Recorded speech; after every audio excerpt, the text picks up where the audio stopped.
Sinong umaahon, tayo ba o sila? Mga ngiti nila habang nakalubog ka pa sa napuntang bulsa.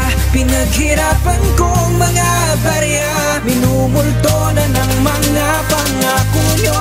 Hoy, makinig kayo. Hoy, alam kong isa ka rin Pilipino, naghihikahos, nangangarap kahit papano. Pero paano, mismong kababayan mo nang gagago sa'yo dito sa mundong hindi mo kabisado. Sa sistemang sinistema pa ng mga abusadong edukado, panggagadyo ang minastiran lang gago. Nakakasuka, nakakainis, hindi ko na alam kung paano tayo makakaalis. O habang buhay na lang ba tayo magtitiis sa mga pasakit hirap na I can't resist. Dahil mahirap kung mahirap ka lang dito sa Pinas. Kulungan ang hatungan pag ang mga pinita. May kaso ka pero may pera, wala ka ng problema. Itabal sa mga matang gumiginang sa pera. Dahil sa pera ay handa silang pagkaluluka nyo ng ibaon sa kahirapan habang sila'y nakaupo. Tangina nyo.